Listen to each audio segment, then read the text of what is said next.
तो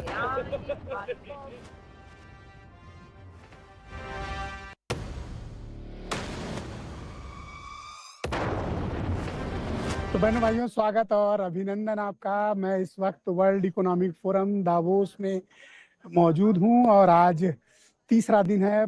आज भी यहाँ पर बहुत ठंड है।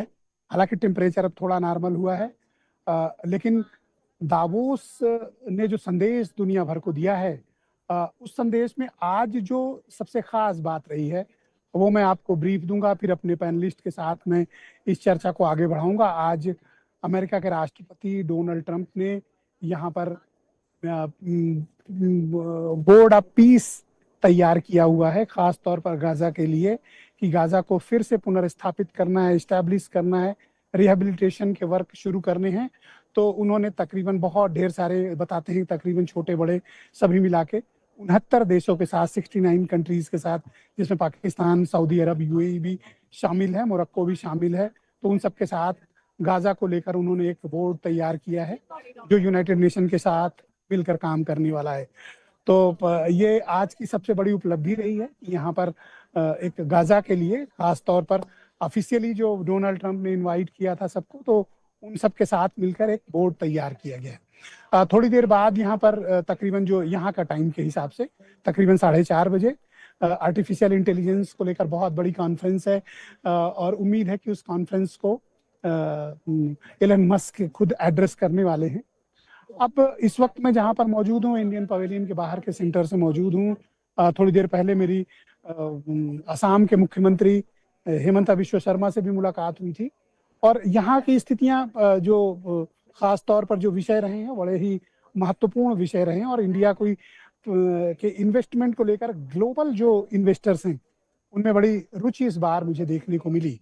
खास तौर पर उत्तर प्रदेश, आंध्र प्रदेश को लेकर, महाराष्ट्र को लेकर, गुजरात को लेकर और असम वगैरह को भी लेकर भी बहुत ही यहाँ पर मुझे जो इन्वेस्टर्स हैं, खासतौर पर एनआरआई हैं या यूरोपियन मार्केट भी, उनका भी बड़ा उत्तर प्रदेश को लेकर बड़ा ही उनका एक फीलिंग्स है। तो इस बार जो खास तौर पर यहाँ पर चीजें हैं वो ये आकर्षित करती हैं कि साउथ एशिया में भारत के प्रति जो ग्लोबल इन्वेस्टर्स हैं उनकी रुचि बढ़ी है। खास तौर पर हमारा जो डिजिटल इंफ्रास्ट्रक्चर है, आर्टिफिशियल इंटेलिजेंस को लेकर भारत की जो पहल है, इन सब ने लोगों के बीच काफी रुचि जागृत की है। तो संभावनाओं की बात है, और मैं उम्मीद करता हूं कि दावोस से भारत के लिए कुछ बड़े संदेश, कुछ बड़ी आर्थिक नीतियां जाएंगी। जैसा कि मैं कह रहा था कि दावोस से हो सकता है कि ये जो टकराव दुनिया भर में चल रहा है ये खत्म हो, लेकिन ऐसा हुआ नहीं, क्योंकि राष्ट्रपति डोनाल्ड ट्रंप ने यूरोप में बैठकर यूरोप को ही कल बहुत जमकर धमकाया भी था और ग्रीनलैंड को लेने की बात भी कही थी।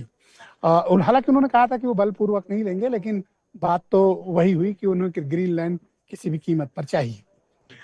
तो बहनों भाइयों, सिर्फ दावोस में आर्थिक राजनीतिक मसले तय नहीं होते हैं, बल्कि ग्लोबल समिट्स भी हो रही हैं, इनोवेशंस हो रहे हैं। खास तौर पर जिसकी सबसे ज्यादा चर्चा है वो है कि जो एक्सपेंशन हो रहा है, सुपरसोनिक टेक्नोलॉजी है, उसको लेकर बड़ी चर्चाएं हैं। ये है आर्टिफिशियल इंटेलिजेंस। तो इसकी बड़ी वृहद चर्चा यहाँ पर मुझे देखने को मिल रही है, और जैसा कि काफी इस विषय को लेकर भी बहुत ढेर सारी बातें हैं। तो आज से जो हमें ये प्रकरण देखने को मिले हैं यहाँ पे, तो दावोस से ऐसा प्रतीत होता है कि कुछ बेहतर भारत के लिए स्थितियां होंगी, कुछ बेहतर यहाँ से निवेश के अवसर, रोजगार के अवसर भारत के लिए सृजित होंगे। हम ये उम्मीद भी करते हैं कि चीजें आने वाले वक्त में और भी भारत के लिए बेहतर होंगी। बहनों भाइयों, इस चर्चा को हम आगे बढ़ाएंगे। मेरे साथ मैं इस कार्यक्रम को आगे भी बढ़ाऊं, इसके पहले मैं इस बात को अपने दर्शकों के समक्ष भी प्रस्तुत करना चाहता हूं कि दावोस से भारत को बहुत कमिटमेंट मिले हैं, उत्तर प्रदेश के लिए भी बहुत कमिटमेंट मिले हैं, और जैसा कि उम्मीद जताई जा रही है कि उत्तर प्रदेश के लिए काफी कुछ बेहतर संभावनाएं हैं। तो मैं इस परिचर्चा को आगे बढ़ाता हूं। मेरे साथ इस कार्यक्रम में संजय सिंह, भारतीय जनता पार्टी के लीडर हैं, इस कार्यक्रम में जुड़े हुए हैं जाने माने देश के बहुत ही खास इकोनॉमिस्ट प्रोफेसर एम के अग्रवाल साहब हैं, आलोक शर्मा जी, कांग्रेस कमेटी के प्रवक्ता, राजधानी नई दिल्ली से, और समाजवादी पार्टी की महिला सभा की राष्ट्रीय अध्यक्ष और समाजवादी पार्टी की प्रवक्ता जूही सिंह मेरे साथ हैं, और विदेश मामलों के टॉप एक्सपर्ट प्रोफेसर करोड़ी सिंह साहब भी हमारे साथ हैं और वीरेन जी हमारे स्टेट हेड। तो आप सभी का शुक्रिया और धन्यवाद इस कार्यक्रम में मेरे साथ मौजूद रहने के लिए। प्रोफेसर M K अग्रवाल साहब, मैं आपसे कार्यक्रम की शुरुआत चाहता हूं। सर, आप दो देश के बहुत ही जाने माने इकोनॉमिस्ट हैं, हमारे दर्शकों को बताइए कि दावोस से भारत को और खास तौर पर हमारे उत्तर प्रदेश को क्या उपलब्धियां हासिल हुई हैं। ब्रजेश जी, जिस प्रकार से आप वहाँ की रिपोर्टिंग कर रहे हैं और जिस प्रकार से हम लोग यहाँ पर मीडिया के थ्रू समझने की कोशिश कर रहे हैं, तो एक बात तो स्पष्ट हो जाता है कि जहाँ पर डेवलप्ड कंट्रीज आपस में ही उलझे हुए हैं, ग्रीनलैंड को लेकर के ट्रम्प साहब जहाँ रेड हो जाते हैं, वहीं पर अगर आप देखिए तो चेहरे काले हो जाते हैं यूरोपियन कंट्रीज़ के।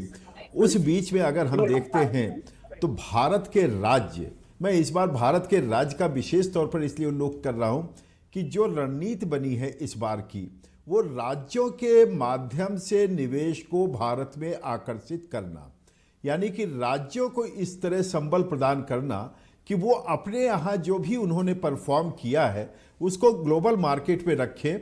और केवल ऐसा नहीं कि इस 5 दिन के दावोस समिट में ही इन्वेस्टमेंट आएगा, जैसे कि कई दिनों की मेहनत के बाद यहाँ पर लोग इन्वेस्टर आते हैं, तो आज की जो मेहनत 5 दिन की होगी, ये फ्यूचर में भी इन राज्यों को अपनी ओर निवेश आकर्षित करने में सपोर्ट मिलेगा। और उत्तर प्रदेश के लिए जो सबसे बड़ी उपलब्धि रही है वो $25 बिलियन का जो AI के लिए डेटा सेंटर जो नोएडा में खुलना है, 5 सालों में वो प्रोजेक्ट पूरा होना है 2030 तक। तो ये एक तरह से ये भी माना जा सकता है कि एक बहुत दूर की कौड़ी यहाँ पर हुई है। और उत्तर प्रदेश का शोकेसिंग अगर ग्लोबल लेवल पर है तो नेशनल लेवल पर भी तो एक लीडर की तरह से स्थापित होता हुआ दिखाई पड़ता है। यानी कि जब लॉ एंड ऑर्डर के रूप में एक मॉडल प्रस्तुत करता है, आपसे जानना चाहूं कि तो आर्थिक दावोस विकास के लिए जो क्या संदेश देने में सफल रहा है। वैसे जियोपॉलिटिकल टेंशन्स तो और बढ़ी हैं, उसमें तो कोई प्रगति नहीं हुई है, बट आपको क्या लगता है कि आर्थिक परिदृश्य में दुनिया में कोई तब्दीली आएगी। मुझे ये लगता है ब्रजेश जी कि वहां पर आर्थिक छटपटाहट तो है, लेकिन जो समृद्ध देश हैं, रिच कंट्रीज हैं, उनके सामने चुनौती अपने वजूद को बचाने की है और अपने प्रेस्टीज को बचाने की है, जबकि उसका भरपूर लाभ भारत अब उठा रहा है। क्योंकि जिस प्रकार से इसने अपने इकोनॉमिक ग्रोथ को, इकोनॉमिक डाइवर्सिफिकेशन को, समावेशी विकास को आगे बढ़ के 2047 का लक्ष्य रखा है विकसित भारत का, ये विश्व को अपील कर रहा है। अपील करने का कारण भी है, अपील करने का कारण है कि भारत एक फेडरल स्ट्रक्चर में है, तो उस फेडरल स्ट्रक्चर में राज्य यदि अपने को स्थापित कर रहे हैं मजबूती के साथ, यदि उत्तर प्रदेश अपने को स्थापित कर रहा है, महाराष्ट्र कर रहा है, तो दूसरी तरफ आप झारखंड और आसाम को देखिए। हो सकता है इस दावोस समिट के पहले हम लोग इनको इस आकलन में ही न रखना चाहें कि ये भी ग्लोबल लेवल पर अपने को लाते हैं, यानी कि भारत की पूरी इमेज ट्रांसफॉर्म हो रही है और उत्तर प्रदेश जो पिछड़े राज्य थे उनको एक मॉडल देता हुआ दिखाई पड़ता है। बहुत शुक्रिया सर, हमारे साथ कृपया बने रहिएगा। मैं इस परिचर्चा को आगे बढ़ाना चाहता हूं। मेरे साथ देश की राजधानी नई दिल्ली से कांग्रेस कमेटी के प्रवक्ता आलोक शर्मा जी मौजूद हैं।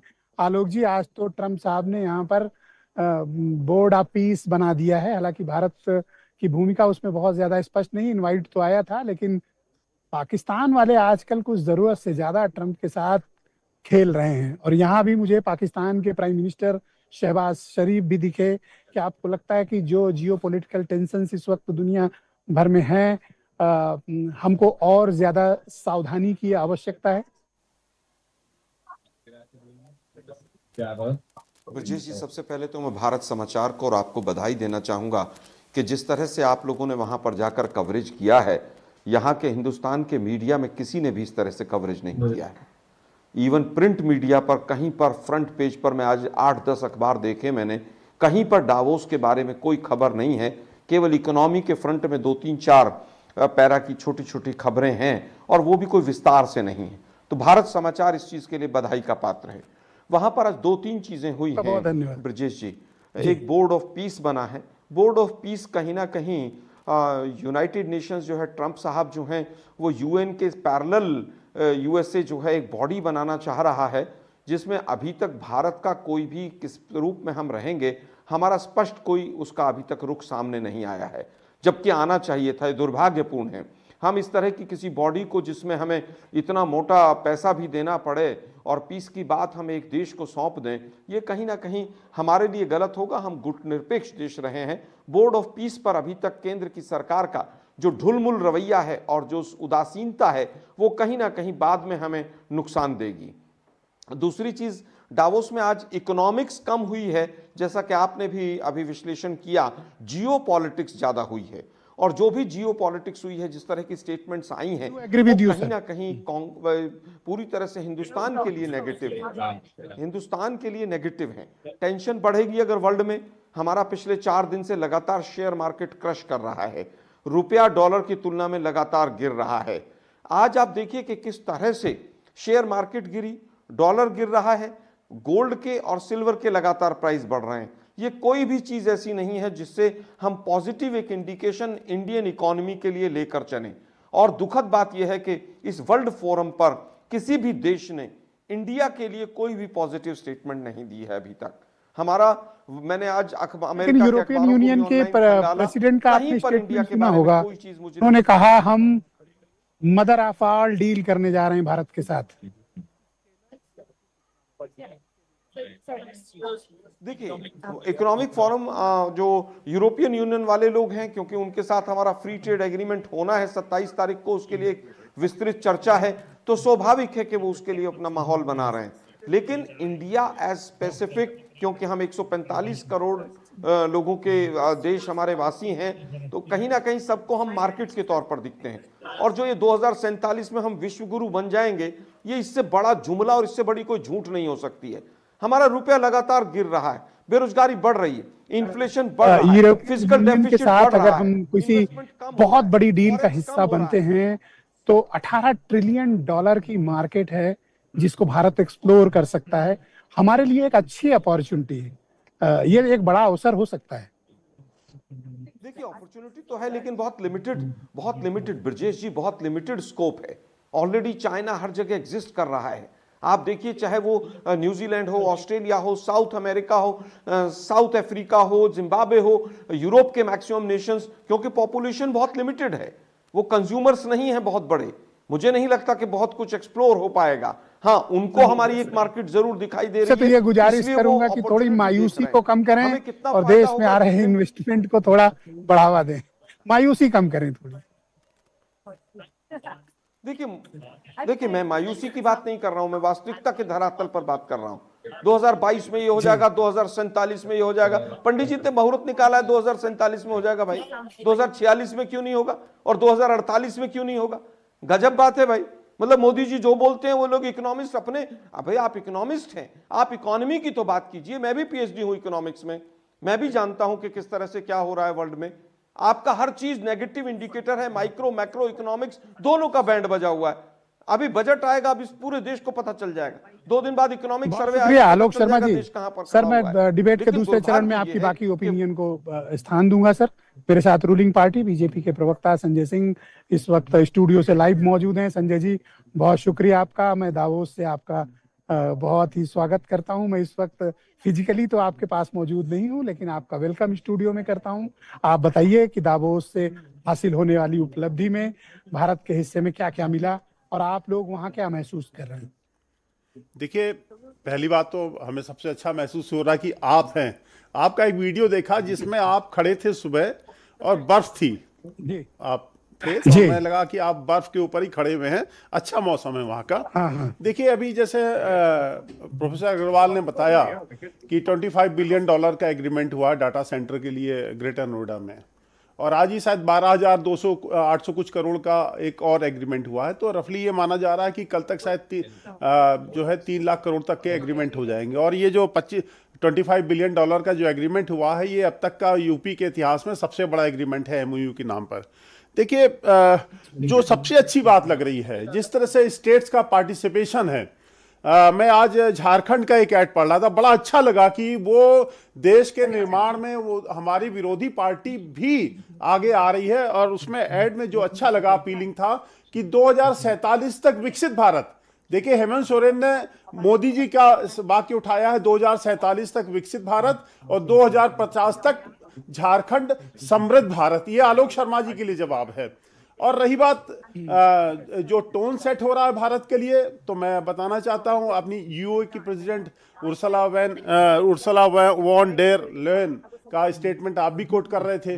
उन्होंने कहा mother of all deals, 2 billion की पॉपुलेशन को हम उसमें चर्चा है ना, वो यूरोपियन यूनियन के साथ जो भारत की होने वाली सबसे बड़ी डील की जो चर्चा है, जी वो इंडिया के हिस्से में सबसे बड़ी उपलब्धि दावोस में यही मानी गई। हालांकि वो डील अनाउंस होगी जब 26 जनवरी को चीफ गेस्ट हैं वो गणतंत्र दिवस पर तब अनाउंस होगी, लेकिन प्राइमरी अनाउंसमेंट तो एक तरह हो ही गया। हाँ, वो उन्होंने खुद कह दिया इस बात को, और ट्रंप भी बोल रहे हैं Modi is by my best friend, हम डील के निकट हैं, हम डील करने जा रहे हैं इंडिया से। देखिए भारत बहुत बड़ा मार्केट है, आपने बताया 18 ट्रिलियन डॉलर का यूई है, यूरोपियन यूनियन है, और 17 ट्रिलियन डॉलर के आसपास अकेला भारत है। भाई यूरोपियन यूनियन ऐसे नहीं आ रहा, भारत में पोटेंशियल है, भारत में दम है।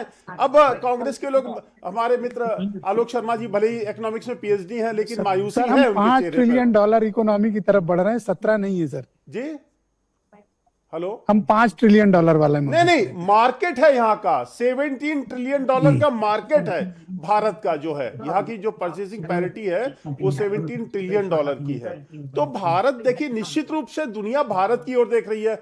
अब मैं एक और अच्छी आपको बताना चाहता हूं, आपने एआई की बात कही थी अपने इस वीडियो में। उसी नहीं, बल्कि मैं तो बहुत खुशगवार माहौल में यहाँ भारत की प्रगति, तरक्की और भारत की चर्चाओं को मैंने डिफरेंट जो ग्रुप्स की मीटिंग्स में पार्टिसिपेट किया है, तो मुझे तो अच्छा लगा। मैं आपसे एक रिक्वेस्ट करना चाहता हूं, आप वहां हैं, आप कलेक्टिवली ये बताइएगा कि वहां कर्नाटक के भी तेलंगाना के भी सीएम हैं, हेमंत सोरेन जी भी है, हमारे आसाम के सीएम है जिनसे आपकी बात हुई है। मैं ये जानना चाहता हूं कि इस जो दावोस में हम जिस फोरम पे गए हैं, भारत के हिस्से में कितने डॉलर की एफडीआई आ रही है कलेक्टिव फॉर्म में, उसमें कर्नाटक, तेलंगाना, ये सबको मैं कलेक्टिव, ये भारत के लिए एक अच्छा इंडिकेटर है कि स्टेट्स भी आगे बढ़कर भारत के निर्माण में, स्टेट के निर्माण में उनका एक मतलब बहुत अच्छा पार्टिसिपेशन है। बताना चाहता हूं, ये बहुत अच्छा इंडिकेटर है भारत के लिए। इकलौता ऐसा देश है जो सिर्फ देश ही रिप्रेजेंट नहीं कर रहा, बल्कि 10 जो हमारे राज्य हैं, कर्नाटक, आंध्र प्रदेश, उत्तर प्रदेश, तेलंगाना, असम, इन सब ने मिलकर, केरल ने बहुत अच्छा परफॉर्म कर रहा है। तो यहाँ चर्चा सिर्फ भारत की नहीं, भारत के राज्यों ने भी अपने पवेलियंस बनाए हैं, और यहाँ ग्लोबल इन्वेस्टर्स को आकर्षित करने के लिए राज्यों ने कोई कमी नहीं की। यहाँ लेफ्टिस्ट गवर्नमेंट भी है, कांग्रेस हुकूमत तेलंगाना वाले भी हैं, टीडीपी के भी मुख्यमंत्री हैं, बीजेपी के रूलिंग चीफ मिनिस्टर, भारत है। मैं ये बात आपसे इसलिए पूछ रहा हूं, देश की आर्थिक समृद्धि के लिए काम कर रहे हैं। मैं आपसे ये बात इसलिए पूछ रहा हूं कि कल तक आप शायद बता पाएंगे कि टोटल कितना सब मिला के स्टेट्स आया है, और आलोक शर्मा जी को एक अच्छी डोज मिलेगी कि भारत वास्तव में तरक्की कर रहा है। हैप्पी हो, खुश हो भारत की तरक्की से, वो कि वास्तव में भारत जो है आगे बढ़ेगा। मैं जूही सिंह जी को आमंत्रित करता हूं, रूलिंग अपोजिशन पार्टी की प्रवक्ता हैं और आर्थिक मामलों की अच्छी एक्सपर्ट भी हैं। तो जूही जी, आपका दावोस से मैं स्वागत करता हूं। मैं स्टूडियो में तो नहीं हूं, लेकिन यहाँ से 9000 किलोमीटर दूर आपका अभिवादन करता हूं और आपको शुक्रिया करता हूं कि आपने समय दिया। तो बताइए कि जो खास तौर पर महिला सशक्तिकरण को लेकर यहाँ एक कॉन्फ्रेंस हुई, वी लीड लाउंज है, जो स्मृति ईरानी जिस जेंडर इक्वालिटी के लिए यहाँ काम कर रही हैं, उसके 2 सेशन का मैं भी हिस्सा रहा। और मैं आपको बताना चाहता हूं कि भारत में विमेन एम्पावरमेंट की जो स्थिति है उसकी यहाँ काफी चर्चा हुई। तो कुछ सकारात्मक चीजें भी हो रही हैं जिन्हें हमें अप्रिशिएट करना चाहिए। हर चीज पे मायूस नहीं होना चाहिए, कभी खुश भी हो लेना चाहिए।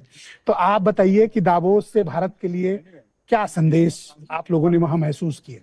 ब्रिजेश जी, पहले तो आपको बहुत बहुत बधाई, और भारत समाचार को आप एक्सटेंसिव कवरेज वहाँ से कर रहे हैं, ये हमारे लिए, उत्तर प्रदेश के लिए बड़े गर्व की बात है। दूसरी बात कि डाइवर्स, जैसा हम लोगों ने पहले भी डिस्कशन में किया था, एक अवसर है, एक प्लेटफॉर्म है। हम कोशिश कर रहे हैं अधिक से अधिक निवेश उत्तर प्रदेश में आए, भारतवर्ष में आए। ये प्रयत्न खुद में एक बहुत साधुवाद के लायक है।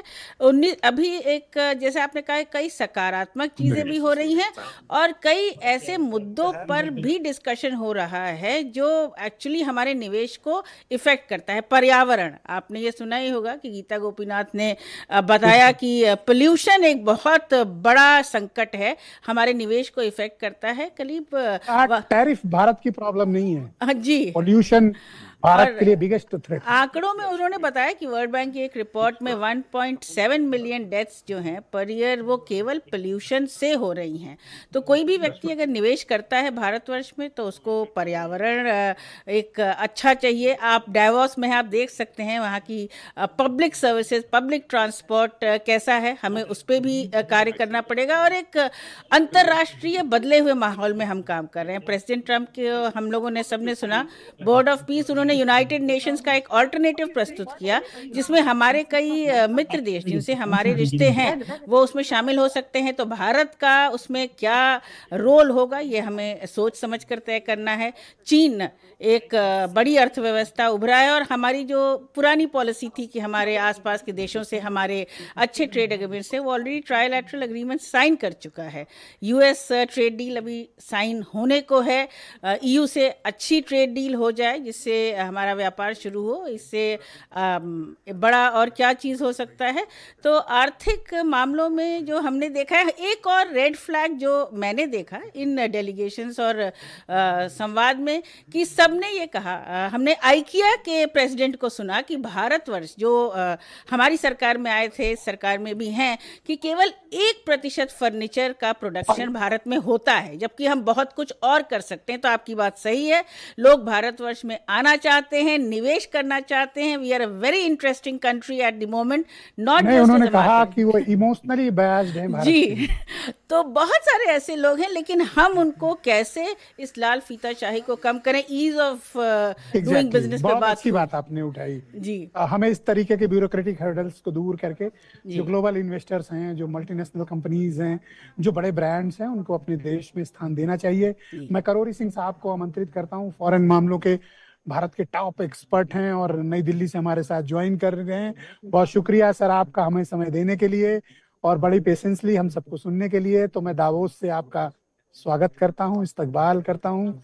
तो आप बताइए कि ये जो बोर्ड ऑफ पीस ट्रम्प साहब ने बनाया है ये क्या है, भारत की क्या भूमिका है, और आजकल पाकिस्तान ट्रम्प के साथ कुछ ज्यादा ही चिपक रहा है।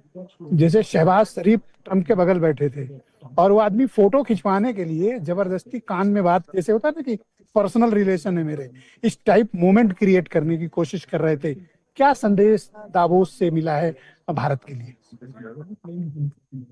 देखिए ब्रिजेश जी, आप ग्राउंड जीरो पे हैं और आज की डिबेट तो रिवर्स होने चाहिए थी कि हम सब आपसे सवाल पूछते कि ग्राउंड जीरो पे क्या हो रहा है।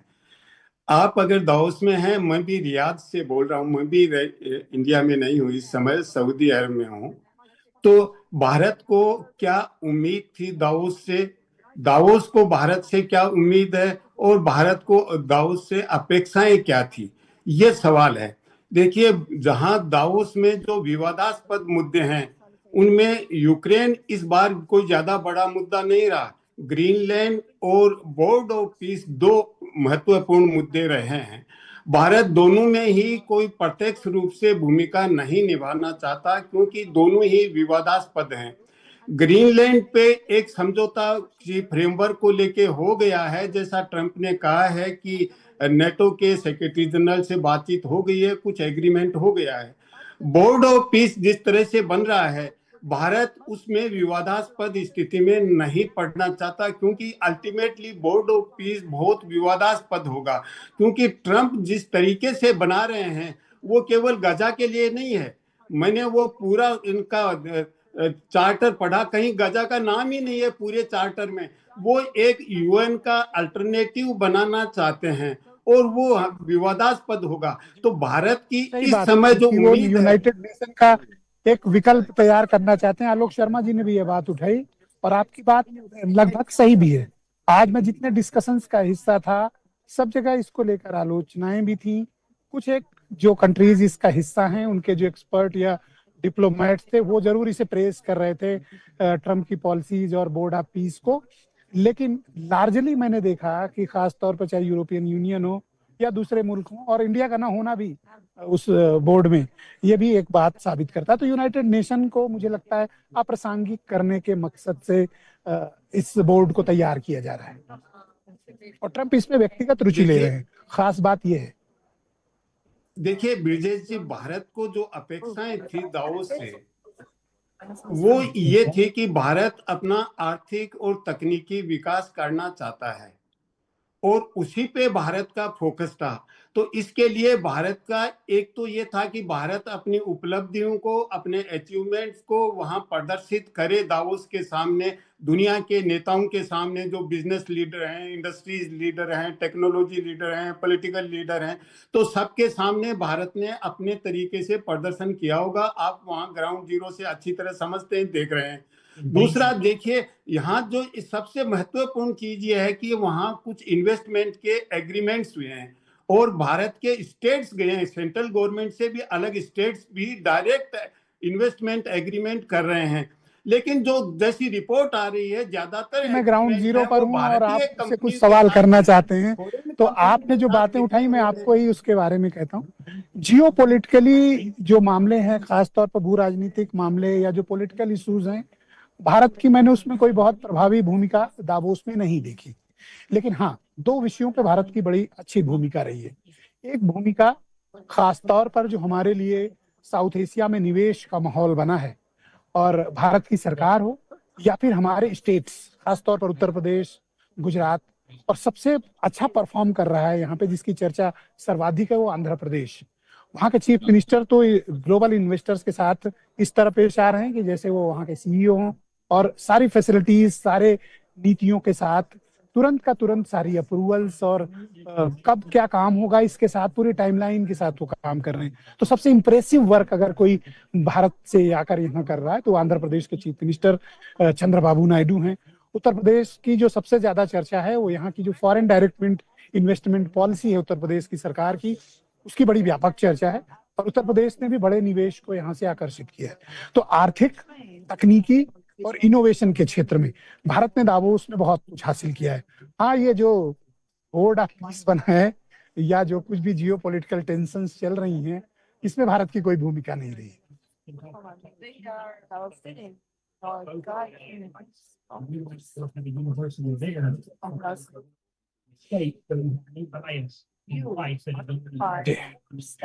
बहुत शुक्रिया सर। प्रोफेसर साहब हमारे साथ सर बने रहिएगा। मैं अपने स्टेट हेड वीरेंद्र जी को भी इस कार्यक्रम में आमंत्रित करता हूं। वीरेंद्र जी, आपका बहुत स्वागत हमारे साथ जुड़ने के लिए। तो बताइए कि उत्तर प्रदेश ने जो यहाँ से उपलब्धियां हासिल की हैं, लखनऊ में आप बैठे हुए हैं, क्या संदेश आपको उत्तर प्रदेश के लिए दावोस से मिला?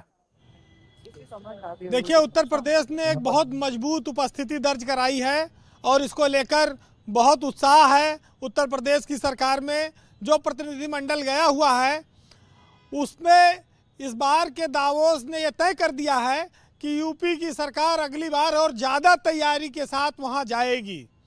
और जिस तरह से हम 3 लाख करोड़ रुपए के निवेश लाने का लक्ष्य लेकर वहां पर गए हुए हैं, उसमें काफ़ी हद तक कामयाबी मिल रही है। एक एक दिन में 8-8, 10-10 हज़ार करोड़ के निवेश पर एमओयूज हुए हैं। अच्छा साइन है। यूपी जैसे राज्य को आगे बढ़ने के लिए जो पूरे देश के बड़े बड़े विकसित राज्य हैं उनको टक्कर दे रहा है।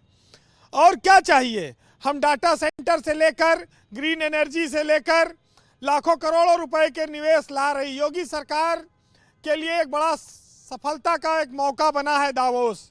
और जो टक्कर है वो बताती है कि आगे और तैयारी से आना है। जो कमियां रह गई हैं उनको अगले साल और पूरा करके आना है। आंध्र प्रदेश से सीखना चाहिए और उनके लेवल की तैयारी करके आना चाहिए अगली बार उत्तर प्रदेश को।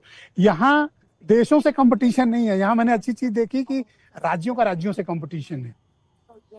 ब्रिजेश जी, आरईसी के साथ 500 मेगावाट एनर्जी के लिए 8,000 करोड़ रुपए का एमओयू हो चुका है। रश्मि मेटल ने 4,000 करोड़ का स्टील प्लांट लगाने की बात कही है और कार्बन कंपास सीबीजी संयंत्र के लिए 820 करोड़ रुपए का निवेश एक दिन में एमओयू हुए हैं। ये करीब 12,820 करोड़ के। दुनिया की सबसे बड़ी पेय पदार्थ कंपनी है एबी इनवेव, उसके साथ प्रभावी मीटिंग चल रही है।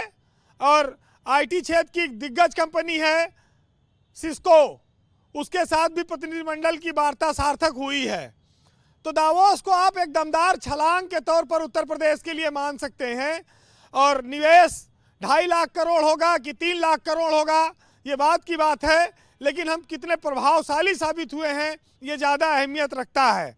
डाटा सेंटर की जानकारी आप लोगों को पहले हो चुकी है, लेकिन दुनिया को हमने अपनी अहमियत बताई है, अपना फोकस बढ़ाया है। हम उद्योग के लिए उत्तर प्रदेश में लोगों को आमंत्रित कर रहे हैं, उनके लिए अच्छा माहौल दे रहे हैं। पहली बार ये सब वीरेंद्र जी चीजें आपने ये प्रयोग किया कि भारत समाचार को दावोस जाकर ग्राउंड जीरो से इस तरह की घटनाक्रम को कवर करके, जो हिंदी भाषी दर्शक हैं, ये सिर्फ अंग्रेजी वाले लोगों के लिए नहीं बल्कि हिंदी के दर्शकों के लिए भी दावोस में क्या कुछ चल रहा है, उनके जीवन में क्या प्रभाव पड़ रहा है, उत्तर प्रदेश और देश को क्या हासिल हो रहा है, इसके बारे में कवर करने के लिए। तो आप बताइए कि हमारी कवरेज की क्या चर्चा आपको उत्तर प्रदेश में सुनाई दी? देखिए, ये पहली बार हो रहा है जब लोग दावोस को इतनी गंभीरता से जान रहे हैं। और भारत समाचार ने और आपने जिन कठिन परिस्थितियों में वहां पर पहुंचकर आज उत्तर प्रदेश के 25 करोड़ लोगों के सामने ये तस्वीर रखी है, वो आम आदमी में के बीच सराहना और चर्चा का विषय है। सरकारों का नज़रिया इसको लेकर बहुत पॉजिटिव होना चाहिए। और हम जब ये बात कहते हैं कि हमें आगे और तैयारी के साथ जाना है, तो फिर निश्चित है कि हम दावोस को भारतीय अर्थव्यवस्था में कितना कुछ ला सकते हैं, कितना कुछ खींच सकते हैं, वो एक ऐसा पावर हाउस बना सकते हैं जहां से उत्तर प्रदेश चमक सकता है। और आपके भी योगदान को बहुत महत्वपूर्ण दृष्टि से देखा जाएगा। ब्रजेश जी, अर्थव्यवस्था यहाँ मजबूत खास होती है तौर पर मुझे उत्तर प्रदेश को लेकर उत्साह का माहौल दिखा है। मुझे उम्मीद है कि आने वाले वक्त में उत्तर प्रदेश और ज़्यादा ग्लोबल इन्वेस्टर्स के लिए बेहतर पॉलिसीज तय करेगा। हमारी जो एफडीआई पॉलिसी उसको और बेहतर करेगा, डेटा सेंटर पॉलिसी है और बेहतर करेगा, वेयर हाउस पॉलिसी है उसमें और भी आमूलचूल परिवर्तन होंगे, ऐसा मुझे पूरा विश्वास है। और हम अगली बार इससे ज़्यादा बड़ी तैयारी के साथ दावोस आएंगे ताकि हम अपने प्रदेश के लोगों को ज़्यादा से ज़्यादा सर्व कर सकें, उन्हें बता सकें कि ग्लोबल पर्सपेक्टिव क्या है। वीरेंद्र जी, देखिए, इसी को काया पलट कहते हैं। यही है, जब फैक्ट्री आएगी, उद्योग लगेगा, नौकरी मिलेंगी, हम दुनिया के साथ मुकाबला करेंगे और हम उत्तर प्रदेश को विकसित राज्य बनाएंगे। एक जमाने में एक नारा आया था, उत्तर प्रदेश बनेगा उत्तम प्रदेश। हम उसी उत्तम प्रदेश की प्रतीक्षा में हैं और दावोस से वहां से बहुत सारी उम्मीदें लेकर आ रहे हैं। और ये यूपी के विकास में ये इस बार का दावोस मील का पत्थर साबित होगा। योगी आदित्यनाथ की सरकार जिन उपलब्धियों की चर्चा करती है, दावोस वहां से बहुत सारी उनके साथ तमाम नई उपलब्धियां लेकर आ रहा है। तो ये जी माना जाए कि वीरेंद्र जी, यूपी conclude विकास के करें, रास्ते पर तेजी से आगे बढ़ रहा है और वो देश के विकसित राज्यों को टक्कर देने की स्थिति में है। वैसे ब्रजेश जी, हमारे यहाँ समाज में किसी चीज पर बहुत देर में लोग चेतते हैं, लोगों का ध्यान जाता है, लेकिन ये समय रहते ये बात आई है तो निश्चित ही ये यूपी को बहुत पोटेंशियल प्रदान करेगी कृषि के क्षेत्र में, एनर्जी के क्षेत्र में, इंडस्ट्री के क्षेत्र में। और बड़ा प्रतिनिधिमंडल उत्तर प्रदेश से जाना चाहिए और ज़्यादा संसाधन वहाँ झोंके जाने चाहिए, तो और ज़्यादा आपको उपलब्धियाँ मिलेंगी। जिन्होंने मेहनत की है, जिन्होंने पसीना बहाया है, उन्हीं को तो मिलती हैं चीज़ें। ट्रम्प साहब गए थे, उन्होंने कहा कि हम जबरिया ग्रीनलैंड नहीं लेंगे, एक बर्फ का टुकड़ा हमें प्रेम से दे दो। कहीं डेनमार्क जो है वो कृतज्ञ है, हमने द्वितीय विश्व युद्ध में तुम्हारी मदद की, तुम हमें ये भी नहीं दे रहे हो। तो ट्रम्प का स्टाइल, तौर तरीका तो अलग है। वो धमकी तो नहीं दे रहे हैं, आलोक शर्मा जी को लेकिन लगे कि मेरा अप्रत्यक्ष रूप कोट से अच्छा है, वो धमकी भी मुझसे ले है, लें। और छुपी मैं उनसे है। कहूँ मैं नहीं दूंगा तो बोले नहीं, बलपूर्वक नहीं लूंगा, लेकिन आप दे देंगे तो आपको अच्छा आदमी कहूंगा, नहीं देंगे तो आपको याद रखूंगा। देखिए, ये तो वही है ना कि उन्होंने अपनी पूरी इमेज बदलने की कोशिश की है कि हम जबरदस्ती कुछ नहीं चाहते। वो दुनिया में जो दिखाना था दिखा चुके हैं वेनेजुएला में, तो इसलिए बल, प्रेम। और देखिए, ये तो वही हाल हो गया जैसे भीष्म पितामह ने कहा कृष्ण जी से कि भाई आप भगवान हैं के रूप हैं और आपने अर्जुन का साथ कर दिया है, तो आपने हमारे साथ अन्याय कर दिया, पांडवों के साथ, कौरवों के साथ। जी तो कृष्ण जी ने कहा मैं युद्ध में शस्त्र नहीं उठाऊंगा, इसलिए मेरे उधर रहने से डरो नहीं। लेकिन जी बाद में फिर वो शस्त्र उठा लिए, पहिया रथ का लेके दौड़े थे जब अर्जुन का रथ टूट टाट गया एकदम। तो वैसे समझ लो कि ट्रंप भी कह रहे कि हम जबरदस्ती नहीं लेंगे, लेकिन पता नहीं कब मौका आ जाए पलट जाए, कोई भरोसा नहीं है। तो फिलहाल जी कंक्लूड करें जी।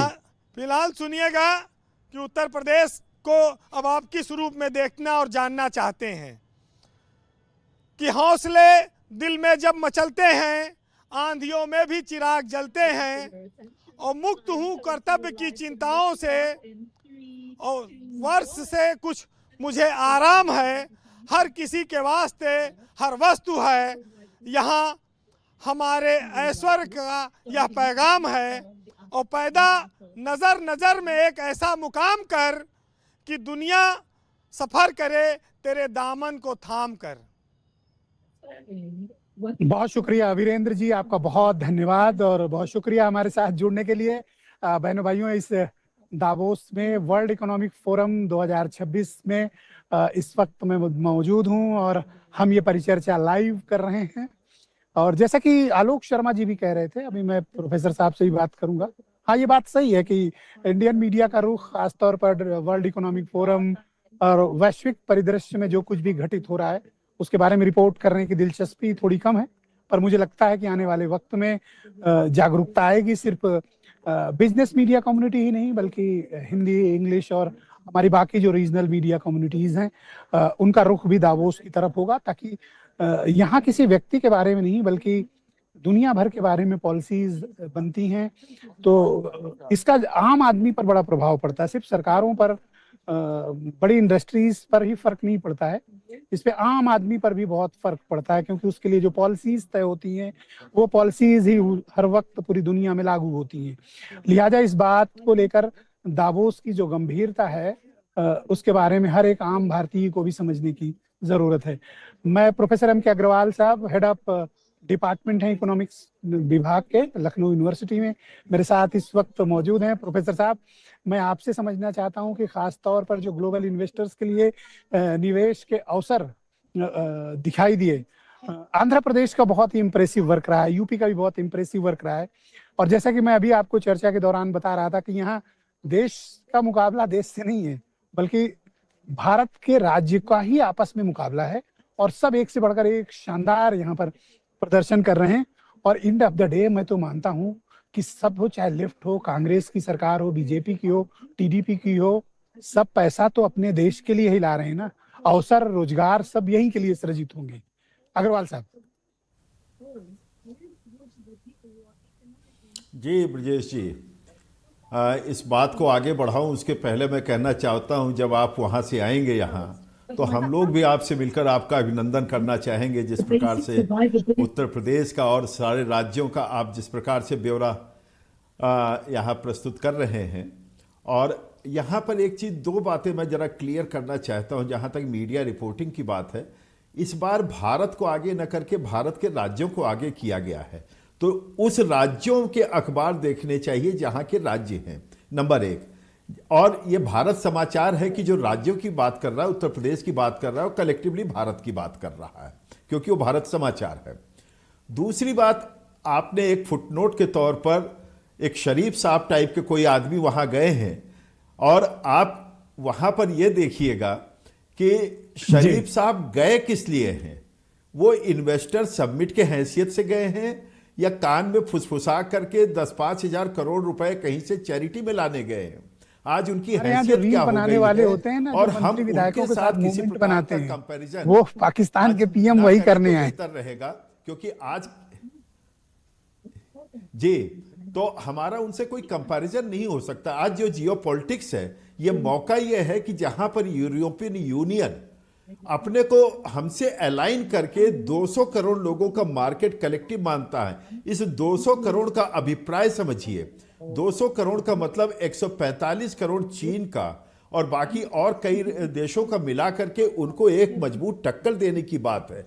और यूरोपियन यूनियन इसमें एक बेहतर भविष्य देख रहा है, कलेक्टिव बेहतर भविष्य देख रहा है, क्योंकि भारत उभरती हुई अर्थव्यवस्था है और जिस प्रकार से हमारे राज्य आज जो है अपने को शोकेसिंग कर रहे हैं, यही मैं शुरू से कह रहा हूं कि इस कर रहे बार का हैं, जो क्रेडिट है एक दूसरे पे नजर भी रख रहे हैं और एक दूसरे के इन्वेस्टर्स भी तलाशे जा रहे हैं कि किसके यहाँ कौन इन्वेस्टर गया है, फिर वो अगला राज्य उसको चेस करता है, फिर नेक्स्ट वाला चेस करता है। अभी बहुत जबरदस्त कंपटीशन है, इम्प्रेसिव है, मुझे तो और बहुत अच्छा मजेदार लगा। बात यह कि मान लीजिए आज बात नहीं बनी, वो आंध्रा में आ गया तो कल को फिर लखनऊ भी आएगा, ऐसा नहीं है। अगर उसको वातावरण उचित लगता है तो एक राज्य में एंट्री लेने के बाद दूसरे राज्य में आने में कोई बात नहीं। जहां तक मैं चंद्रबाबू नायडू को जानता हूं, आज से नहीं, जब ये कलेक्टिव नायडू का काम बहुत इंप्रेसिव है, नो डाउट। ये सीएम की तरह नहीं, एक सीईओ की तरह से काम करते हैं, एक एक चीज खुद मॉनिटर करते हैं, तो ये उनकी विशेषता रही और बहुत माइक्रो लेवल पर वो काम करते हैं।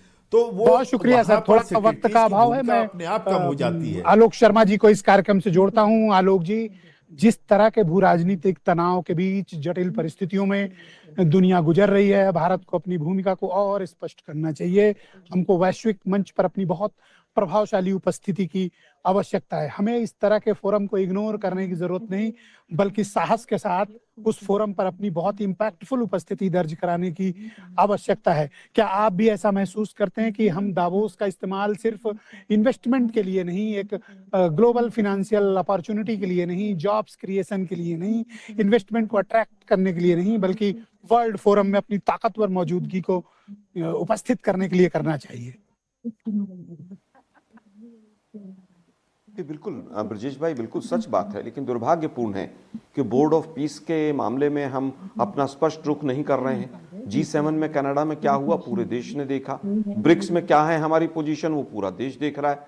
हम रशिया से ऑयल नहीं खरीदेंगे ऐसा मान रहे हैं, हम चाबहार पोर्ट से हम बाहर हो गए हैं, हम पाकिस्तान कुछ नहीं है, पाकिस्तान कुछ नहीं है ऐसा बोलते रहते हैं। पाकिस्तान आज रशिया के भी क्लोज है, यूएसए के भी क्लोज है और चाइना के भी क्लोज है। तो जियोपॉलिटिकली हमारा बहुत बड़ा फेलियर है ये कि चाइना के साथ भी वो मिलिट्री एक्सरसाइज कर रहा है, रशिया के साथ भी कर रहा है और यूएस के साथ भी कर रहा है। मुझे लगता है कि हमें वर्ल्ड जियोपॉलिटिक्स को दोबारा से सोचना चाहिए। इस पूरे फोरम का नाम है स्पिरिट ऑफ डायलॉग और हम वर्ल्ड डायलॉग से बाहर होते चले जा रहे हैं। केवल यहां पर हम कहें विश्वगुरु हो गए, विश्वगुरु हो गए, हमने यूक्रेन का युद्ध रुकवा दिया, उससे काम नहीं चलेगा। हमारा 25% फॉरेक्स पिछले 4 महीने में गिरा है। हम केवल असेंबली यूनिट नोएडा में लाकर हम खुश हो जाएं, उससे काम नहीं चलेगा। महाराष्ट्र वहां जाकर लोढ़ा ग्रुप से जाकर जिस तरह से एग्रीमेंट कर रहा है, लोढ़ा ग्रुप से तो यहीं बॉम्बे में ही कर लेते। एमएसएमई कितने बंद हुए हैं, केवल कानपुर के चमड़ा उद्योग को देख लीजिए और मुरादाबाद के पीतल उद्योग को देख लीजिए। लेकिन मैं फिर कहूंगा कि पॉजिटिविटी होनी चाहिए। ये आज जो आप कह रहे हैं कि राज्यों के अंदर कंपटीशन है, ये कंपटीशन नहीं होना चाहिए। अगर केंद्र सरकार बिना भेदभाव के काम करे, केंद्र सरकार के मंत्रियों में हिम्मत नहीं है कि गुजरात के बाहर किसी प्रोजेक्ट को भेज दें। भारत के लिए तो सभी राज्य बच्चे हैं ना, बच्चों में आपस में एक अगर पॉजिटिव कंपटीशन है, एक कंस्ट्रक्टिव कंपटीशन है और यहाँ पर इन्वेस्टर्स को अपने अपने राज्य में आमंत्रित करने की होड़ है, ये तो अच्छी बात है। मुझे तो अच्छा लगा और आप भी अगले साल आइएगा, आपको भी यहाँ अच्छा लगेगा। नहीं, मैं समझता हूं कि ये होड़ नहीं, मैं एक मिनट ब्रजेश जी, मैं केवल 10 सेकंड देना चाहूंगा। बिहार में 20 साल से सरकार है और 12 साल से मोदी जी हैं। क्या एक उद्योग फॉरेन से इन्वेस्टमेंट से बिहार में गया? असम में कोई एक उद्योग गया? वेस्ट बंगाल में कोई एक उद्योग गया जो केंद्र सरकार की पहल के साथ गया हो? मैं समझता हूं कि केंद्र को राज्यों के साथ भेदभाव नहीं करना चाहिए। राज्यों को कंपटीशन करने से आपत्ति नहीं है, लेकिन केंद्र को सौतेला व्यवहार नहीं करना चाहिए। मैं फिर कहूंगा एफडीआई आना चाहिए, फॉरेक्स आना चाहिए, लेकिन फोरम के एंड में हम देखेंगे कितना टेक्नोलॉजी ट्रांसफर आया। विदाउट टेक्नोलॉजी ट्रांसफर अगर यहां पर केवल हमारे लोगों को यूज किया जाएगा लेबर के तौर पर, मैं उसके भी खिलाफ हूं। गिग वर्कर्स के तौर पर संजय सिंह जी, उपलब्धियों के तौर पर भारत के पास बहुत कुछ है। अब कुछ विषय हैं जिन पर अपोजिशन को आपत्ति है और अपोजिशन के तौर पर उन्हें आपत्ति होनी भी चाहिए। आप क्या महसूस कर रहे हैं कि हमने अपनी मजबूत उपस्थिति को दर्ज कराया है या जो कमियां रह गई अगले वर्ष हम इसको और बेहतर तरीके से करेंगे? देखिए आलोक शर्मा जी बार बार पीस ऑफ बोर्ड की बोर्ड जो पीस बोर्ड है बन रहा है उसकी बात कर रहे हैं, क्यों नहीं इंडिया। मैं आलोक शर्मा जी, क्योंकि विद्वान प्रवक्ता हैं, पढ़े लिखे प्रवक्ता हैं, उनको फ्रांस के प्रेसिडेंट मैक्रो का एक बयान अभी जो आप डावोस में है उसमें जो दिया है, हाँ मैं उनको बता देता हूं, जो बयान गौर से सुनिएगा आलोक जी आप। यह बदलाव नियम इसको ज्वाइन करना चाहिए, दुनिया हम की कह रहे हैं, ओर अपोज करना चाहिए। अरे महाराज सुन लीजिए, ये मैक्रो का बयान सुना रहा हूं आपको। यह बदलाव नियम विहीन दुनिया की ओर है, जहां अंतरराष्ट्रीय कानून को पैरों तले रौंदा जाता है और जहां सर्वाधिक शक्तिशाली का कानून ही मायने रखता है। साम्राज्यवादी महत्वाकांक्षाएं फिर से उभर रही हैं। दूसरा एक बयान और सुना देता हूं आपको, सुन लीजिए। बेल्जियम के पीएम, हमारे सुनने के मादा रखा करिए, सुनाने से काम नहीं बनेगा, सुनिए भी। बेल्जियम के पीएम बॉड डी वेवर ने जो बोला उसको भी गौर से सुन लीजिए। ग्रीनलैंड के मुद्दे पर यूरोप में कई सारी मर्यादाएं टूट गई हैं। सुनिए महाराज, और आप तो अपने दर्शकों तक ये बात है ना, तो मैं आप सबसे आग्रह करता हूं कि अपनी बारी में बोलें। जी मैं ये कहना चाहता हूं, जो व्यक्ति, जिनका नेता इस बात पे खुश हो कि डोनाल्ड ट्रंप ने कह दिया डेड इकोनॉमी, तो आई एम ग्लैड टू कि ट्रंप ने कह दिया इंडिया डेड इकोनॉमी है, वही इंडिया 7% की ग्रोथ रेट वर्ल्ड में सबसे आगे है। तो भाई आप कहां हैं? आप उसी बाबा आदम के युग में जीना चाहते हैं, जिए आप। आपको भारत की तरक्की पसंद नहीं आती है, आप उसी ब्रिटिश एरा में भारत को ले जाना चाहते थे, मोदी उसके आगे ले गए हैं। आपको छटपटाहट ये है, आज भारत दुनिया में बहुत बड़ी ताकत है भाई। आप चिल्लाते रहिए, कोई कांग्रेस वालों का आप बार बार ये बात कहते हैं, ब्रिटिश वालों से तो इनकी कोई क्लोजनेस रही नहीं। अरे साहब, इन्हीं को कुछ और कहना चाहते हैं, झंडे के नीचे शपथ ली थी इन्होंने। अरे उन्हीं झंडे के नीचे शपथ ली थी, उन्हीं की झंडे के नीचे शपथ ली थी इन्होंने 1946 से। Thank you sir, thank you, बहुत शुक्रिया सर। इस मसले का पॉलिटिकल स्कोर फिर किसी दिन सेटल कर लेंगे। एक सेकंड बहुत इंपॉर्टेंट है, मैं जूही सिंह जी को आमंत्रित करता हूं। जूही जी, क्या जिस तरह राज्यों के बीच इन्वेस्टमेंट को लेकर कंपटीशन है, क्या ये सही है? हमको और बेहतर तरीके से अपनी पॉलिसीज को प्रमोट करना चाहिए। कुछ लोगों ने जैसे मुझसे ये बात कही कि दावोस एमओयू साइन करने की जगह नहीं बल्कि पॉलिसी प्रमोशन की जगह है। क्या आप ये मानती है कि हमें और बेहतर काम करने की आवश्यकता है? और उत्तर प्रदेश ने जो काम किया है अच्छा किया, और मुझे लगता है हमें और बेहतर परफॉर्मेंस की जरूरत है। ब्रिजेश जी, कंपटीशन मुझे लगता है अच्छा है, हर स्टेट अपने आप को शोकेस करती है, और अगर निर्णयों या योजनाओं को बदलना होगा तो वो बदलाव करेगी। एक नया अंतर्राष्ट्रीय आर्थिक, सामाजिक और मैं कहूँगी राजनीतिक माहौल बन रहा है। हमने कनाडा की बात सुनी तो सडनली एक आपने भी सुना होगा, एक टर्म आया है the power of the less powerful middle countries. इसमें भारत कैसे अपना रोल, अहम रोल अदा करेगी, क्योंकि भारत एक बड़ी अर्थव्यवस्था है, हम एक बड़ी ताकत है, ये हमें निर्णय करना होगा। और स्पेशली जो हमारे लिए खतरा है हमारे बॉर्डर्स पे, मैं फिर कह रही हूँ कि चीन से हमारा मुकाबला है और हमें अपने आप को सुरक्षित रखना है। तो निवेश के लिए बिल्कुल कंपटीशन हर स्टेट में हो, किसी स्टेट में जाएंगे कल वो हमारे पास भी आएंगे। एमओयूज अगर साइन हो रहे हैं तो वो ज़मीन पर उतरें और मापदंडों के हिसाब से उतरें, जिससे हम भी सुरक्षित रहें। और बात वहाँ पर आपने जो वेरियस सेशंस अटेंड किए होंगे, लेबर लॉज की बात हुई, हमारे लाल फीताशाही की बात हुई, हमारे पर्यावरण की बात हुई, महिलाओं की भूमिका के बारे में बात यहाँ पे हुई है जी। तो इन सब में जो बदलाव लाना होगा, जो सार्थक बदलाव होगा, और बड़ा मंच है। मैं 1991 से जो हमारे आर्थिक सुधार, उनकी भी तारीफ हुई। तो भारतवर्ष खुद एक सफर पे बढ़ रहा है, और मुझे लगता है कि मैडम, मैं आपको बताना चाहता हूँ, अपने पैनलिस्ट साथियों को भी और दर्शकों को भी, कि जो सबसे ताकतवर यहाँ की सड़क है ना, दावोस की एक ही सड़क है जिस पर सारा कुछ रोड है, जिसपे सबके पवेलियंस हैं, मतलब यूनाइटेड स्टेट का भी है और अपने उत्तर प्रदेश का भी है। तो यहाँ मतलब आप समझिए कि 8 से 10 पवेलियन इस पूरी सड़क पर अकेले भारत के और भारत के राज्यों के हैं, या फिर हमारी बड़ी कंपनियों के हैं। मिसाल के तौर पर SCL है, टाटा है, विप्रो है, इन सब ने यहाँ पर जबरदस्त पवेलियन बनाए हैं। और मुझे खुशी हुई कि भारत की जो कंपनियां हैं, निजी कंपनियां, हमारी राज्य की सरकारों ने एक दावोस में अपनी आर्थिक मामलों में एक मजबूत उपस्थिति, बाकी देशों के मुकाबले मजबूत उपस्थिति दर्ज कराई है। हाँ, जो आलोक जी ने चिंता जताई है उस पर भी चर्चा होनी चाहिए, और कुछ कमियां रह गई तो उन्हें हमें और बेहतर करने की आवश्यकता है। मैं करोरी सिंह साहब को आमंत्रित करता हूं। सर, आपका फाइनल कमेंट जानना चाहता हूं कि दावोस से मेरे भारत को जो हासिल हुआ है, अब हमारी स्थिति आर्थिक परिदृश्य में, भू राजनीतिक मसलों पर देश की भूमिका क्या होना चाहिए, और ये जो बोर्ड आप पीस बना रहे हैं, ये सिर्फ गाजा के लिए नहीं बना रहे हैं, ये बहुत काम करेंगे और इनका स्कोप बहुत बड़ा है। मुझे लगता है कि ये कुछ और ही प्लानिंग पर्दे के पीछे डोनाल्ड ट्रंप कर रहे हैं, क्योंकि वो अभी भी दावोस में इस वक्त यही मौजूद हैं और वो कल से गए नहीं हैं, और उन्होंने अपने बोर्ड ऑफ पीस के लिए बड़ी प्रभावी भूमिका निभाई है। तकरीबन 65 देशों के राष्ट्राध्यक्ष को यहाँ इकट्ठा कर रखा है ट्रंप ने।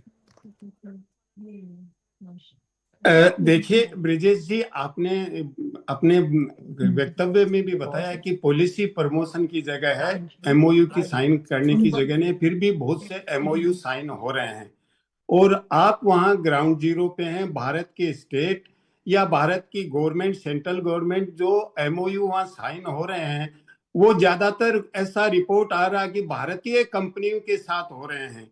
तो आप जब वापस आएंगे तो शायद इस पे अपन डिबेट करेंगे कि विदेशी कंपनियों के साथ कितने एमओयू साइन हुए, कितना इन्वेस्टमेंट भारत में आना है उनके द्वारा, क्योंकि भारतीय कंपनियों के साथ तो कहीं भी एमओयू भारत में भी हो सकते हैं।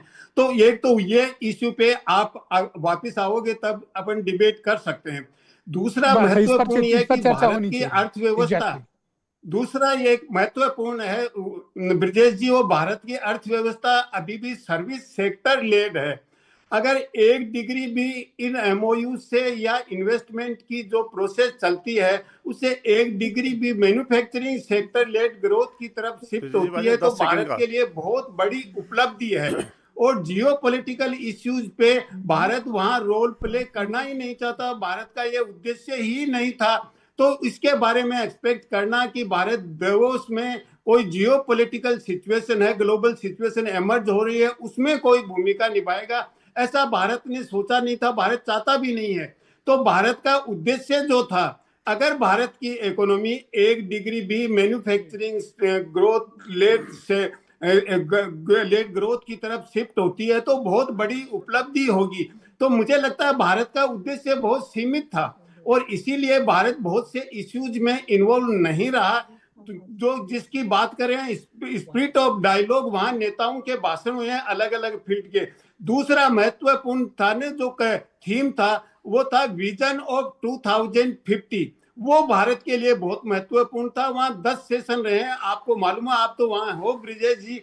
तो उसमें टुमारो स्टार्ट्स नाउ जो उसका सब थीम है, तो टुमारो स्टार्ट्स नाउ, भारत के लिए टुमारो कैसे स्टार्ट होता है, उसके लिए भारत की क्या उपलब्धि होती है, उस आधार पे हम भारत की और भारत के राज्यों की परफॉर्मेंस अगर डिस्कस करें, वो ये कंक्लूड होने के बाद अपन डिस्कस कर सकते हैं कि भारत के लिए टुमारो स्टार्ट्स नाउ की क्या पोजीशन है, भारत की इस दिशा में भारत की अर्थव्यवस्था। मैं आपका बहुत आभार प्रकट करता हूं और अपने सभी अतिथियों का मैं दावोस से बहुत शुक्रगुजार हूं। बहुत शुक्रिया कि आप सबने इस अंतर्राष्ट्रीय भू राजनीतिक, आर्थिक, innovation, technology, women empowerment, labour laws, global investors, इन सब विषयों पर मेरे साथ विस्तार पूर्वक चर्चा की। मैं आप सबका बहुत शुक्रगुजार हूं और बहुत ही धन्यवाद देता हूं। और बहनों भाइयों, आप सबका भी शुक्रिया। लेकिन इस प्रोग्राम को खत्म करने से पहले मैं अपने कैमरामैन से रिक्वेस्ट करूंगा कि आसपास की हम आपको एम्बियंस भी दिखाना चाहते हैं कि क्या माहौल है दावोस के भीतर। और आज मेरी दावोस से ये इस वर्ष की अंतिम डिबेट है, दावोस से की जाने वाली आखिरी डिबेट है। बहनों भाइयों, दावोस का जो अनुभव मुझे रहा है उस अनुभव को आने वाले वक्त में हम लोग और साझा करेंगे। हमारा देश प्रगति करे, उत्तर प्रदेश प्रगति करे, देश के अन्य राज्य भी प्रगति करें और इसी तरह कंपटीशन की भावना के साथ हर साल दावोस आए।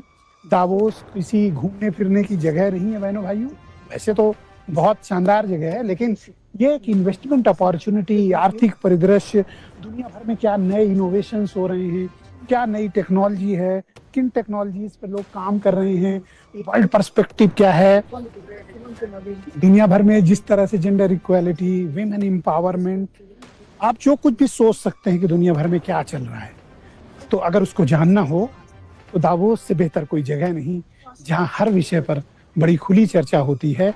और जो यहाँ आज चर्चा होती है कई मुल्कों पर तो अगले साल, कुछ में 5 साल बाद, कुछ में 10 साल बाद वो चीज़ें सुनाई और दिखाई देती हैं। तो अगर आपको तकनीक के साथ, व्यवस्था के साथ, दुनिया के साथ कदम से कदम आगे बढ़ाकर चलना है तो दावोस आना पड़ेगा। बहुत शुक्रिया, धन्यवाद आप सभी का इस कार्यक्रम को और दावोस की इस चर्चा को मेरे साथ देखने के लिए। धन्यवाद, नमस्कार।